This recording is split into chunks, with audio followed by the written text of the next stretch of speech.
Alright. Well, hello. So this video is just gonna be a little bit about me starting my game creation journey. Just, testing the waters. Trying to make my first game here. I honestly don't know what the name of it's gonna be. I'll be 100% honest with you. And I just kind of got into this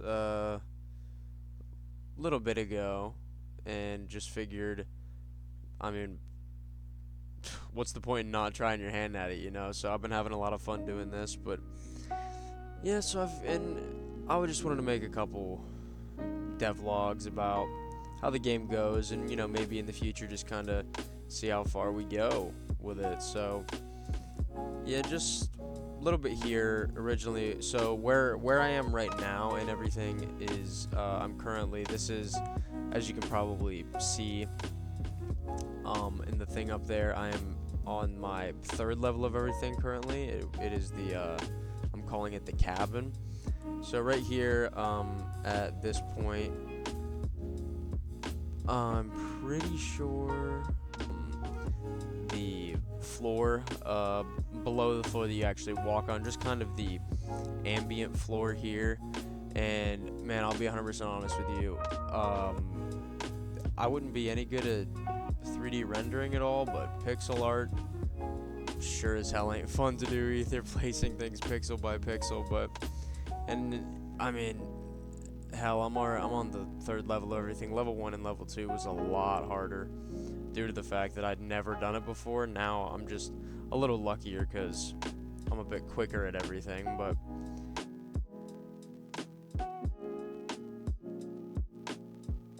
so yeah, here I just figure out what color I want and then just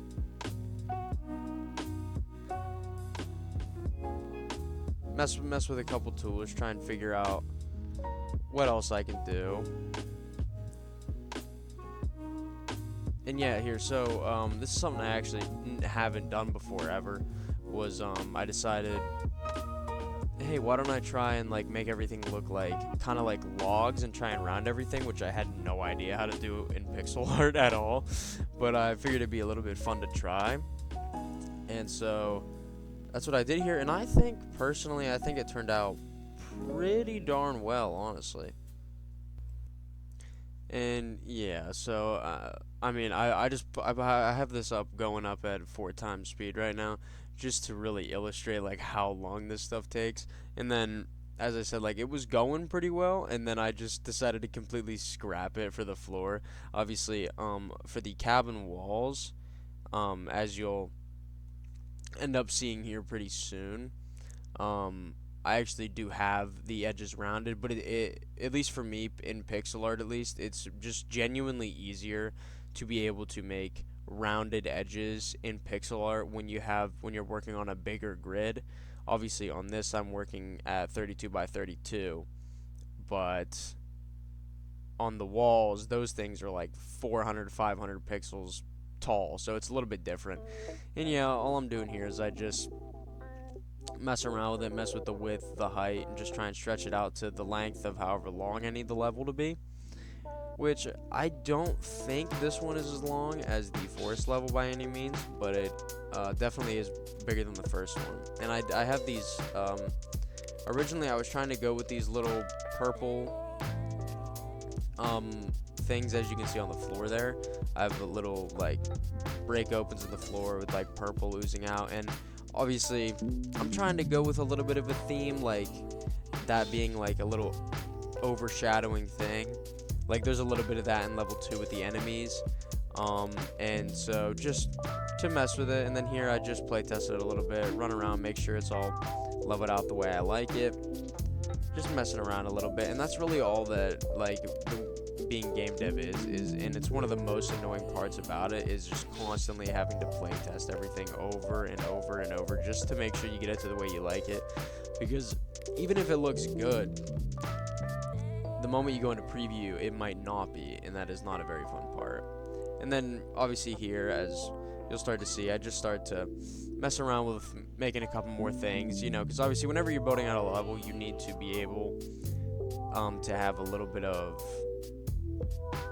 like ambiance in it. And so the first thing that came to my mind when I was like, what would be in a cabin, was literally just a freaking bookshelf. Like, that was the first thing that went through my head.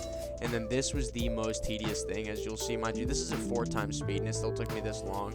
I was just consistently rotating from color to color and just trying to figure out how spaced out I wanted everything to be to make it look like a believable bookshelf. But Lord almighty, this took for absolute ever.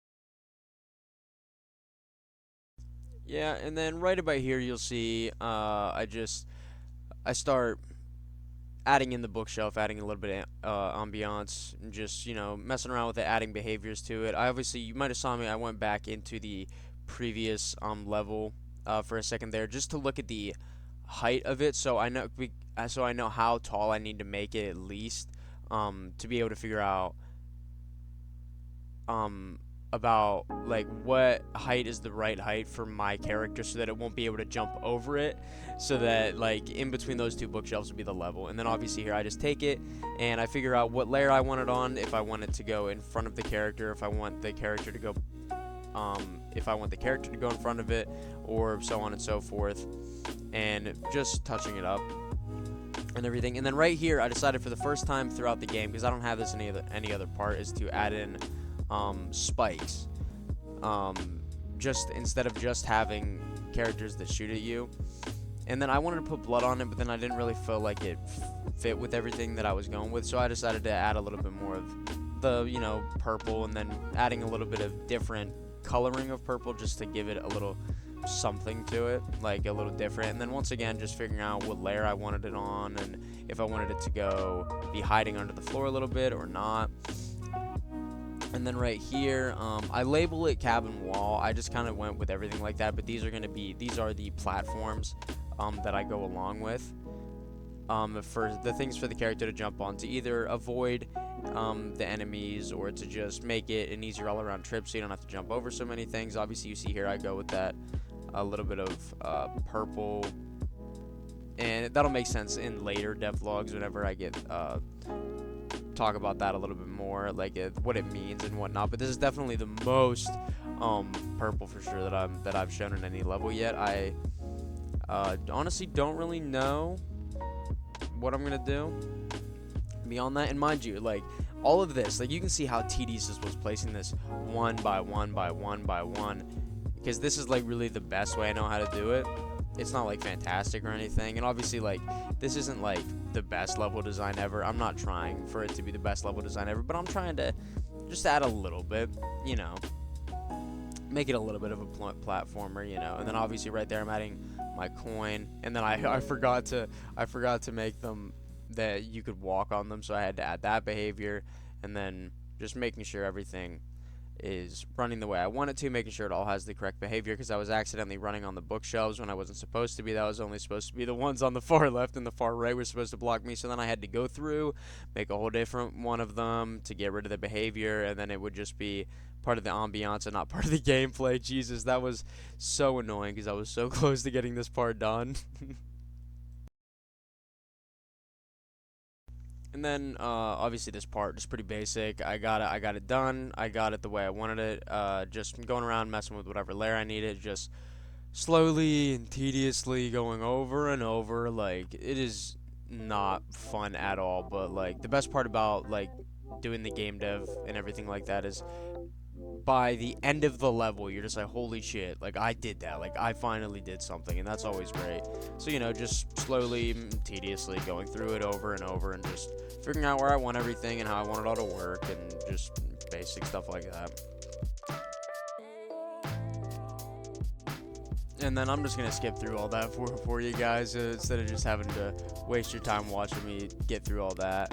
Because that's just not fun to watch at all. I had to do a little bit of adjusting based off of the level design there, but then I just went around and a little bit of yeah, I'm doing a little bit more adjusting to the wall to get it to the way I want it, but just preview and just test it out, see if everything's the way I like it, and just avoid all the spikes and whatnot. Um, just to prove to myself that like you're able to do it, you know. And then yeah, and then I just went in here and then wrote some lines of code about okay, whenever the spike is in collision with the player, I'm pretty sure I changed this piece of code actually at some like I go back and change it, but delete the player, and then at some point I'm like, oh wait, no, that's not what I want. Because you'll see me at some point, I go back into the code and I'm just like, wait, that's not what I want. I want the spike to be able to deal damage to the player. I think that's what I'm about to do right here. Yeah, I go back and I switch it to damage because like, what are you doing? Like that's not what you need it to be. It was messing up a little bit there. I don't know what that was about, but I managed to figure it out. And then I ended up not needing that. I don't even know what I was going for with that. And then yeah, just adding some regular stuff like whenever the player is dead, delete the player. Just some basic stuff like that. Save it, run it in the preview. Okay, you know, make sure it works and everything like that. You know, just the basics. But you know, this was fun, and I'm excited to end up doing it again. But you know, as always, thanks for watching.